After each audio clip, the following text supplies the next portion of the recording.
mapag-libo-libong tao, nagtitipon, hinahihakap ako, nag-iiyakan yung mga lola at lola. Kaya lalong lumalakas yung loob ko, lalo kong nagsisipag dahil sa kanila. Pinapakita nila na kahit lumapag ako ng Tondo, puro SB, Santa Ana, puro SB, Pandakan, lalong-lalo na sa lugar ko, Sampaloc, puro SB. Kaya sabi ko, baka nga para talaga sa atin to. Ang problema nga lang, dahil lumalakas ka, sinisiraan kami. Dito lang ako medyo, siyempre hindi mo maiwasan ang bad trip kasi may respeto ka doon sa mga dating namuno eh. Yung pala, duduming gumalaw. Kaya minsan, sabi ko sa sarili ko, anong gagawin ko dito? Talagang lalo kong nagsisipag, lalo kong ginaganahan. The more na sinisiraan ako, the more gusto ko pang ibigay lahat ng meron ako para ipakita sa inyo na, sige pa, sindihan nyo pa ako na sindihan para lalo ko pang ibigay ng ibigay lalo. Kasi nag-hire na po sila ng mga trolls, ng mga vloggers. Ito masasama.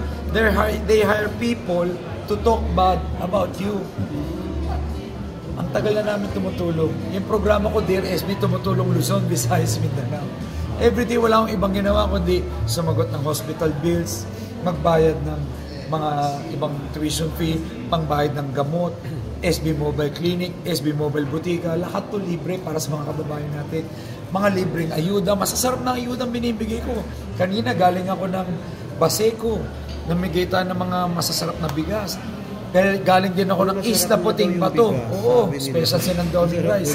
Pumunta ako ng Isla Puting Bato. Mahigit 2,000 pamilyang nasunugan. Binigyan ko ng mga masasarap na spam, ng mga vitamins. Siyempre, yung special sinandoming rice. Wala nang bibigay niyan sa Maynila. Nagbibigay pa tayo ng kabuhayan. Diba? Hindi lang po ayuda ang bigay natin, kabuhayan. Yun yung tipong pwede nilang tulungan yung sarili nilang, maangat yung sarili nila. Kasi hindi lang puro asa. Kasi ganun ang ginawa ko sa sarili ko eh. Kabuhayan ang ginamit ko para maingat ko yung sarili ko. Yun din ang tinutulong ko.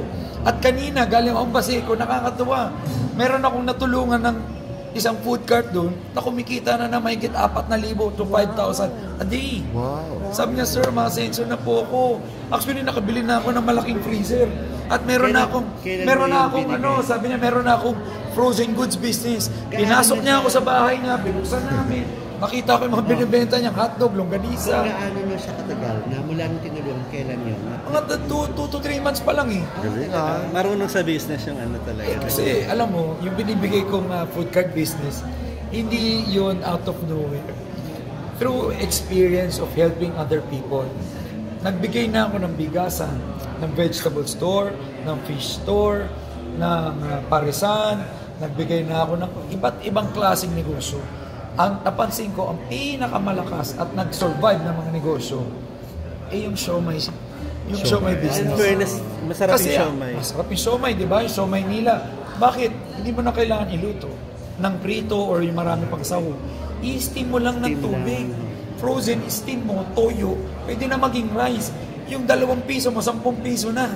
Saka nakita ng ganong profit margin. Yung 5 piso mo, doble. Magkano isang siomay? 10. At saka madaling ibenta. Ang lahat dahil kumakain ng siomay. Kanina sa Baseco, yun ang almusal ko eh.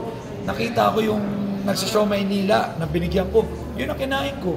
So, nakakatuwa na kumikita na siya ng 4,000 to 5,000 a day. At meron na siyang bagong negosyo. At balak na niya mag-isa pang siomay nila franchise. Silang dalawa daw na mag-asawa, magne-negosyo. Imagine mo yung nagawa nating tulong. Hindi siya panandalian or band-aid solution kung tawagin. Pang matagalan yung mga tulong na ginagawa ko. Kaya... ano man ang kalalabasan ng eleksyon, tuloy-tuloy mo yan. Opo, kasi ang tawag ko dito is advocacy. Advocacy ko na po ito. Hindi lang advocacy, purpose in life. Lahat tayo may blessing. Lahat tayo may gift. Yan, gift nyo yan. Gift nyo magsulat, gift nyo gumawa ng mga makabuluhang story. Ako, ang gift ko, sa tingin ko, tumulong at bumago ng buhay. I've been doing this for more than 10 years. Sabi ko nga sa front row, we are in the business of changing people's lives. Now, hindi lang sa kumpanya kami tumutulong at bumabago ng buhay, pati sa ibang lugar. Yung Dear SB ko sa GMA, Luzon, Visayas, Mindanao yun, hanggang Mindanao, hanggang sa mga kapatid natin Muslim, hanggang sa Visayas, kahit saan sa Pilipinas, binibigyan namin ng pangmatagalang na tulong. Hindi lang yung panandalian. Sabi ko nga tutulungan ko silang tulungan ng mga sarili nila. Lalo na yung mga nagsusumikap. Gaya nung tagumpay ng aking kwento. Gusto ko ipanalo yung kwento nila. Yeah. Congrats, Mayor. Oo. Kung halimbawa maging mayor ka ng Manila, makakasalam mo na si Rian. Meron kang first lady. Oo, dapat kailangan may first lady tayo, di ba? Asa pa kasalam mo? Siyempre, kailangan, di ba? Kailangan may first lady tayo. Meron tutulong sa atin sa Ngayon naman kasi natutulungan na niya ako eh. So, next time, pag nakasama natin siya sa Maynila, So, June kasala na, ganun ba? tignan natin. Kung natanong ko na si Rian tungkol dito pero ikaw naman, ano ba yung mga chika na yung Dear SB for a while, si Rian muna, habang yung sa Dear SB na siya muna yung mag-host. Ano yan mga possibilities. Kasi pag nag-campaign period na daw, bawal na yata ako sa TV. So, sayang naman yung slot ko, yung Dear SB. So, baka pwedeng siya nga. So, siya naman yung tumulong. Napag-usapan niyo ng dalawa to na magpapaalam pa ako sa kanya. Magpapayag siya. Pero gusto kung anong gusto niya. Actually, gusto niya. Sabi niya. Kung sa busy mo, may business ka, nangangampanya ka, may show ka pa, anong porsyento na lang ng oras mo natitira for Rian? Malaki pa rin naman. Kasi tuwing gabi, nakikita naman kami. Every night. Kumikita po. Tuwing meron kaming bakanting oras. Mamaya, bakante na kami para sa okasyon na to. May ganap lang siya. Mamaya, makikita po ulit kami. Sir, sabi nyo, pag nagkaroon ba ng debate between doon sa mga kalaban mo, ready ka to face them? About doon sa mga issues? Sa totoo lang,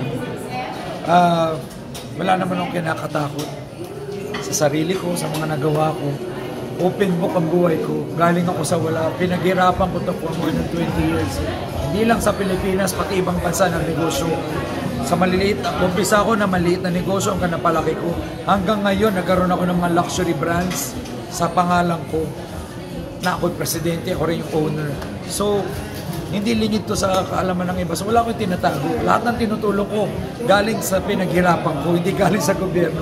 Bago ako pumasok ng gobyerno, nag-aral ako, nagnegosyo, at umasenso. Hindi katulad ng iba, naggobyerno, tsaka nag-aral, tsaka nagnegosyo, tsaka umasenso. Baliktad. Kaya kung may debate man, mas gugustuhin kaya para mapaliwanag nila saan galing yung mga bagong bahay nila, negosyo nila, rest house nila, yaman nila. Kaya pero kahit sa kabila ng lahat ng sinabi mo na yan, we all know naman na you are in business at malalaking negosyo talaga. Meron pa rin mga nagda-doubt, no? Ano mo doon? Parang kinu-question. Kaya feeling ko talaga marami manonood sa debate, magkatanong tungkol dyan.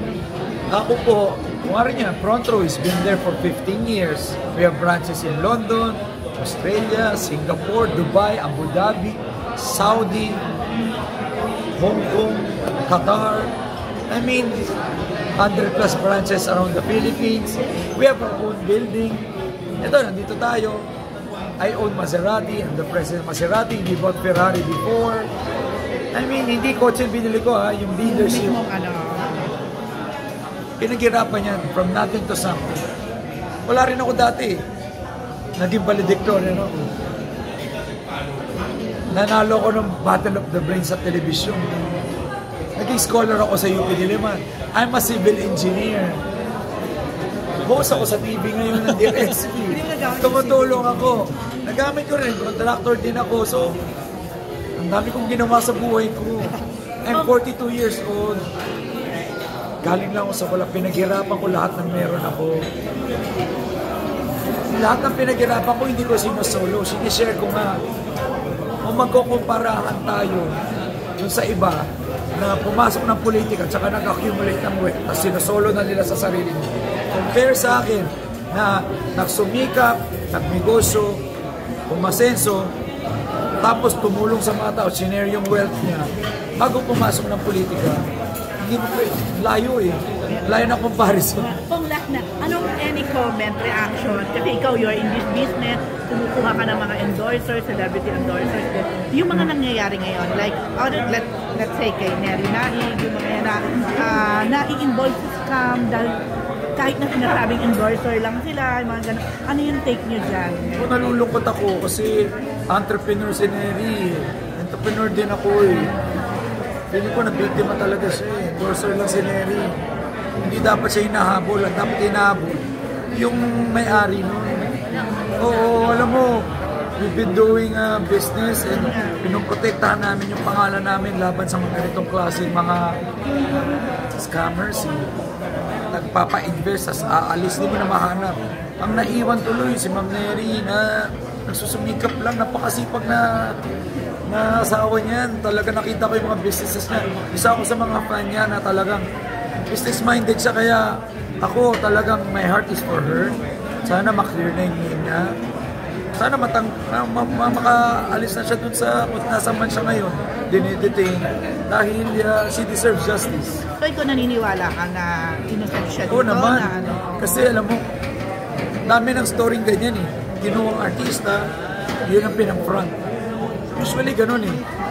Dahil walang pangalan yung mga may-ari, kumukuha ng endorser, yun ang ginagawa front. Ganun yung ginawa sa kanila. Pero buti kayo dito sa front pa to ngayon, charot. Walang naging ganong... Kasi nung simula, kami mismo yung endorser. Kami yung nasa front. Okay. Kami ni R.S. Francisco, my business partner. Ngayon, nung naging credible na, naging trusted na, most trusted company sa Pilipinas, yun, lumaki na yung family endorsers namin. From Sharon Cuneta, Regine Velasquez, Gary Valenciano, Kuya Will, Ann Curtis, hanggang kay Floyd Mayweather. Sa international, Chayin Mo, Korean superstar, Momoland. So, hindi na matatawaran. Alam na nila gano'ng kalaki yung front row para kunin yung highest paid endorser in the world na undefeated, Floyd Mayweather. So ano na lang advice mo, lalo na sa mga celebrities, of course, na ayun, yun nga, na oo, lalo na, syempre nakakasilaw din eh, dahil we all know, ang laki ng TM. Siguro katulad sa front row, endorse mo lang yung produkto. Ibig sabihin, kung nag-endorse ka ng sabon, gamitin mo, pag-effective, tsaka may endorse. Magamit ka ng shampoo, gamitin mo kung talaga naniniwala ka, tsaka mo siya endorse. Kaya lang yung mga kontrata kagaya. Ayun, maging mas maingat siguro sa mga kontrata nila na wala silang kinalaman sa kumpanya, hindi sila liable sa kahit anong papasukin ng kumpanyang deal with other people. They're just purely endorsers of the product. Si Rian ba, ina-advise mo pag mga ganyan? Hindi, alam ko nasa kontrata niya yun eh, na labas siya sa mga transaction ng kumpanya. No? Talagang purely sa products na siya. Thank you, Sam.